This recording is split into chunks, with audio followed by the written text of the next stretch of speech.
Hello friends, welcome to Anithya kitchen. இன்றைக்கி நம்ம பார்க்க போகிறது தீபாவளி ஸ்பெஷல் முறுக்கு ரெசிபி தான். இனிப்பு முறுக்கு, கார முறுக்குன்னு சொல்லிட்டு 2 வெரைட்டியான முறுக்கு ரெசிபி பார்க்க போகிறோம். எங்கள் அம்மா ஊர்லேருந்து வந்திருந்தப்போ இந்த முறுக்கு செஞ்சு வச்சுருந்தாங்க. நிறைய செஞ்சு கொடுத்தாங்க. எங்கள் அம்மா வந்து முறுக்கு செய்யறதுல பயங்கரமான ஸ்பெஷலிஸ்ட்டு. எங்கள் அம்மா வீட்டு பக்கத்தில் இருக்கவங்களாம் ஆர்டர் கொடுத்து வாங்குவாங்க. இந்த முறுக்கு பார்த்திங்கன்னா ரொம்ப ரொம்ப சாஃப்டாக இருக்கும். இப்போ கையில் எடுத்து எப்படின்னு நம்ம மேஷ் பண்ண ட்ரை பண்ணாலே அது தூள் தூளாக உடஞ்சிரும். அந்தளவுக்கு ரொம்ப ரொம்ப சாஃப்டாக இருக்கும். வாயில் வச்சாலே கரைஞ்சிடும்னு சொல்லுவாங்க இல்லையா, அந்தளவுக்கு ரொம்ப சூப்பராக இருக்கும். அது வந்து இனிப்பு முறுக்கு, இது வந்து கார முறுக்கு. பாருங்கள் எவ்வளோ சூப்பராக எவ்வளோ சாஃப்டாக இருக்குது. இதோட சவுண்டு வச்சு நீங்கள் கண்டுபிடிச்சிருப்பீங்க எந்த அளவுக்கு இது கிறிஸ்பியாக இருக்குன்ட்டு. எப்படி செய்யலான்னு பார்க்கலாம் வாங்க. ஃபஸ்ட்டு வந்து 1 கிளாஸ் பொட்டுக்கடலை நான் வந்து எடுத்திருக்கேன். இதை வந்து நம்ம நல்லா பவுட்ரு பண்ணி எடுத்துகிட்டு வந்துக்கலாம். மிக்ஸி ஜாரில் போட்டு பவுட்ரு பண்ணிக்கலாம். 2 முறுக்குக்கும் நான் சேர்த்து தான் இந்த 1 கிளாஸ் எடுத்திருக்கேன். இப்போ இதை பவுட்ரு பண்ணிவிட்டு ஒரு சலடையில் போட்டு நம்ம சளிச்சு எடுத்துக்கலாம். ஏதோ 1 2 அரையாமல் இருந்திருந்தால் அது வெளியே வந்துடும் இல்லையா, அதனால் சளிச்சு எடுத்துக்கலாம். இப்போ வந்து அதே மிக்ஸி ஜாரில் வந்து நான் உளுத்தம்பருப்பு, அந்த பொட்டுக்கடலை அளவுக்கே 1 கிளாஸ் உளுத்தம்பருப்பு குக்கரில் போட்டு 2 விசில் விட்டு வேக வச்சுருக்கேன். பாருங்கள் இந்த அளவுக்கு கொஞ்சம் மையாக வேகணும். ஒரு 2 3 விசில் மட்டும் விட்டு எடுத்துகிட்டா போதும். ஊற வைக்க தேவையில்ல. வெறும் உளுத்தம்பருப்பு கழுவி குக்கரில் போட்டு 2 விசில் விட்டு அதை ஆற வச்சு மிக்ஸி ஜாரில் அரைச்சி எடுத்துக்கலாம். இதுதான் வந்து இதோட மெயின் இன்க்ரீடியண்ட். இந்த முறுக்கோட மெயின் இன்க்ரீடியண்ட்டு இந்த உளுத்த மாவு தான். இப்போ வந்து அதை அரைச்சி வச்ச பொட்டுக்கடலை மாவில் வந்து கொஞ்சமாக ஒரு 1/4 குவான்டிட்டி மட்டும் இனிப்பு முறுக்குக்கு எடுத்துக்கலாம். மீதி இருக்கிறது கார முறுக்குக்கு. அதே மாதிரியே உளுத்த மாவையும் 2 முறுக்கும் ஷேர் பண்ணிக்கலாம். 1 ஸ்பூன் சீரகம் 2 முறுக்குக்குமே ஆட் பண்ணிக்கிறோம். உப்பு தேவையான அளவு. கார முறுக்குக்கு தேவையான காரம் 1 ஸ்பூன் நாங்கள் போட்டிருக்கோம். அடுத்து பார்த்திங்கன்னா எள்ளு, கருப்பு எள்ளு போடுவாங்க. எங்கிட்ட கருப்பு எள்ளு அவைலபிள் இல்லைங்கிறனால வெள்ளை எள்ளு 2 முறுக்குக்குமே வந்து 1 ஸ்பூன் போட்டிருக்கோம். இனிப்பு முறுக்குக்கு மட்டும் பார்த்திங்கன்னா சர்க்கரை வந்து கொஞ்சம் தண்ணியில் போட்டு கரைச்சி நம்ம சேர்த்திக்கணும். இப்போ அடுத்ததாக பார்த்திங்கன்னா அரிசி மாவு. இனிப்பு முறுக்குக்கு வந்து 1.5 கப்பும், கார முறுக்குக்கு 3 கப்பும் போட்டிருக்கோம்.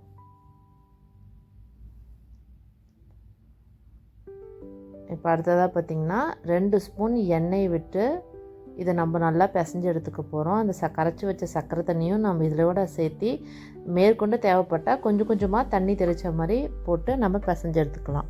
கொஞ்சம் சாஃப்டான டோவாக பிணைஞ்சிக்கலாம். இப்போ நான் பிணைஞ்சிட்டு இருக்கிறது இனிப்பு முறுக்குக்கு. இதில் பார்த்திங்கன்னா அசஃபோட்டிடா பெருங்காயம் வந்து நாங்கள் போட மறந்துட்டோம். அதனால் வந்து இன்பிட்வீனில் வந்து நான் ஆட் பண்ணிக்கிட்டேன். இப்போ வந்து சர்க்கரை தண்ணி கரைச்சி வச்சுருந்தேன் இல்லையா, அதை போட்டு வந்து நல்லா பிசைஞ்சு எடுத்துக்கிட்டாச்சு.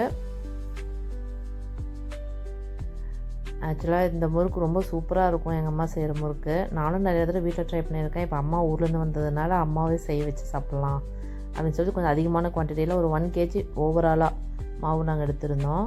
இதுக்கு பார்த்திங்கன்னா கார முறுக்குக்கு ஒரு 3 டேபிள் ஸ்பூன் அளவுக்கு எண்ணெய் விட்டு அதே மாதிரி பெருங்காயம் கொஞ்சமாக சேர்த்திட்டு நம்ம தண்ணி தேவைப்படுற அளவுக்கு கொஞ்சம் கொஞ்சமாக தெளித்த மாதிரி போட்டு பண்ணிக்கலாம். ரொம்ப தண்ணி அதிகமாக போயிடுச்சாலும் வந்து முறுக்கு வந்து கரெக்டாக வராது. கரெக்டான பதத்தில் வந்து நம்ம பிழையணும். 2 மாவுமே நம்ம வந்து பிசைஞ்சு எடுத்தாச்சு. இப்போ இது பிசையும் போதே பார்த்திங்கன்னா நம்ம எண்ணெயை வந்து அடுப்பில் வச்சிடணும். முறுக்கு சுடும்போது ஒரு முக்கியமான பாயிண்ட் என்னென்னா, நம்ம வந்து எண்ணெயை வந்து ஹை ஸ்பீடில் தான் வைக்கணும். எண்ணெயை கம்மியே பண்ணக்கூடாது. ஆனால் ஃபுல் ஹை ஸ்பீடில் இருக்கணும். இப்போ பார்த்திங்கன்னா நல்லா எண்ணெய் சூடாகிடுச்சு. இப்போ முறுக்கு வந்து நம்ம பிழிஞ்சு எடுத்துக்கலாம். ஒரு கேரி பேக்கில் வந்து எண்ணெயை அப்ளை பண்ணி அம்மா அப்படி பிழிஞ்சு எடுத்துக்கிட்டாங்க. இப்போ வந்து பாருங்கள் ஒரு தோசை சட்டாப்பி வச்சு இப்படி எடுத்து அதை அப்படியே ஆயிலில் போட்டாச்சு. ரொம்ப ஈஸியாக நமக்கு வரும். அந்த கேரி பேக்கில் மாதிரி வச்சோம்னா வரும். இல்லை சிலிக்கான் இருக்கும் இல்லையா ரொட்டினை கட்டுறது, அந்த சிலிக்கான் மேட்டு மட்டும் நீங்கள் போட்டு எடுத்தாலும் உங்களுக்கு ஈஸியாக வரும். இந்த மாதிரி வந்து ஒன்று எடுத்து போட்டுக்கலாம். ஹை ஸ்பீடில் தான் இருக்கணும். முறுக்கு போட்டதுலேருந்து எடுக்கிற வரைக்கும் ஹை ஸ்பீடே தான் இருக்கணும். நம்ம இந்த வந்து அடுப்பு வந்து நம்ம லோவே பண்ணக்கூடாது. முறுக்கை வந்து நம்ம கம்மியான தீயில் வந்து நம்ம செஞ்சோம்னா அது வந்து கடுகடுன்னு ஆகிடும். முறுக்கு வந்து நல்லா கிறிஸ்பியாக வேணும்னா நமக்கு வந்து ஹை ஸ்பீடில் தான் வந்து முறுக்கு, தட்டை இது மாதிரி ஐட்டம்ஸ்லாம் வந்து ஹை ஸ்பீடில் தான் வச்சு செய்யணும். இப்போ வந்து ஃபஸ்ட்டு இனிப்பு முறுக்கு சுட்டு எடுத்தாச்சு. பாருங்கள் இனிப்பு முறுக்கு ரெடி ஆயாச்சு. இனிப்பு முறுக்கு கொஞ்சம் கம்மி குவான்டிட்டியில் தான் செஞ்சோம் நாங்கள். கார முறுக்கு தான் கொஞ்சம் அதிகமான குவான்டிட்டியில் செஞ்சு இப்போ அடுத்ததாக கார முறுக்குக்கு வந்தாச்சு. ஃபஸ்ட்டு பிழிஞ்சு எடுத்துகிட்டு ஒன்று அந்த தோசை சட்டப்பையில் வந்து எடுத்து எண்ணெயில் போட்டு பொரிச்சு எடுத்துட்டா அவ்வளோதான். சூப்பரான கிறிஸ்பியான முறுக்கு ரெடி. இதோட மெயின் இன்க்ரீடியன்ஸே அந்த உளுத்தம்பருப்பு வந்து நம்ம வேக வச்சு ஆட் பண்ணுறோம் இல்லையா, அதுதான் வந்து இந்த முறுக்குக்கு ஒன்று ஒரு ஸ்பெஷலான இன்க்ரீடியன்ஸ். இப்போ பாருங்கள் நல்லா எண்ணெய் வந்து நல்லா சூடாக இருக்கும். இன்னொன்று எண்ணெய் சூடாக இருக்கும். கம்மியாக வச்சு நீங்கள் பொரிச்சிங்கன்னா கண்டிப்பாக அது நல்லாவே இருக்காது. கடிக்கவே முடியாத அளவுக்கு கடுகடுன்னு முறுக்கு வந்துடும். ரெண்டாவது தீஞ்சு போயிடும், நல்லா இருக்காது. இந்த மாதிரி நம்ம ஹை ஸ்பீடில் வச்சு போட்டோன்னே வந்து அது கொஞ்சம் நேரத்தில் அந்த நுரை வருது இல்லையா, அது அடங்கி முறுக்கு மேலே எலும்பு வந்துடும். அப்போ வந்து திருப்பி போட்டு இன்னும் ஒரு 2 மினிட்ஸ் வச்சுருந்து அப்புறமேட்டுக்கா நம்ம எடுத்துடணும். இது பார்த்திங்கன்னா மாவு 1 கிலோ தான். பட் ஆனால் நாங்கள் 1/2 hour 3/4 மணி நேரத்தில் மொத்த முறுக்குமே சுட்டு முடிச்சிட்டோம். ஹை ஸ்பீடில் வச்சு செய்கிறதுனால ரொம்ப சூப்பராக முடிஞ்சிருச்சு. இப்போ பாக்ஸில் போட்டு ஸ்டோர் பண்ணிட்டேன் பாருங்க. Okay friends, happy Deepavali. Deepavali நல்லா செலிப்ரேட் பண்ணுங்கள்.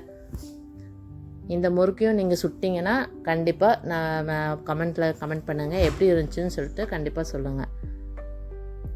ஓகே ஃப்ரெண்ட்ஸ், பாய். ஹாப்பி தீபாவளி.